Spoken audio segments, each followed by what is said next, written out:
Ang sekreto para mas malaki ang biyak ng inyong photo ay ang malakas na apoy.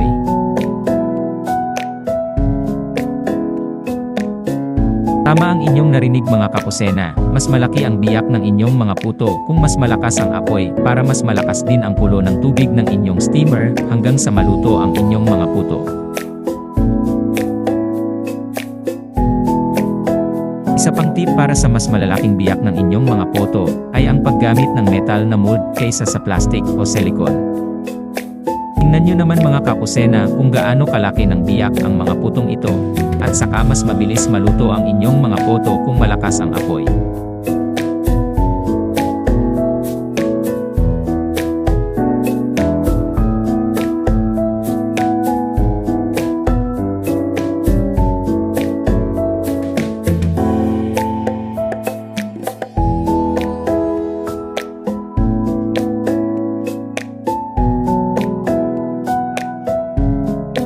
Narito ang mga sangkap sa resepeng ito: isang tasa ng all-purpose na harina, isang kutsara ng baking powder, isang kutsarita ng baking soda, 3 kutsara ng melted butter, 4 na kutsara ng asukal, isang tasa ng gatas o soya milk, 2 kutsara ng cocoa powder, isang kutsarita ng vanilya. Kung gusto nyo na mas dark at matamis ang photo nyo, dagdagan nyo na lang ng asukal at cocoa powder.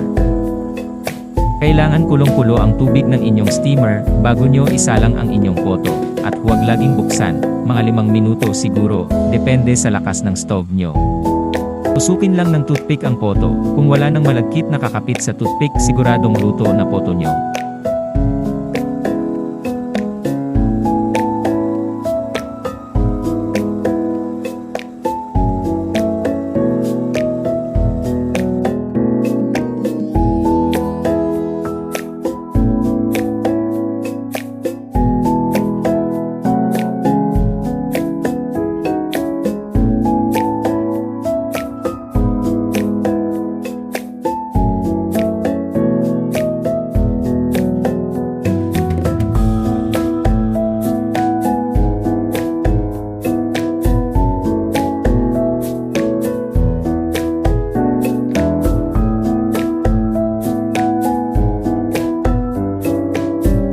Sana may natutunan kayo sa maikling video kong ito.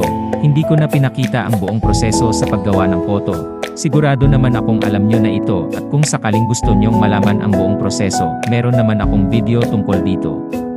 Hanapin nyo na lang sa mga video ko. Maraming salamat mga kakusena. Pakipindot naman po ang subscribe button. Salamat.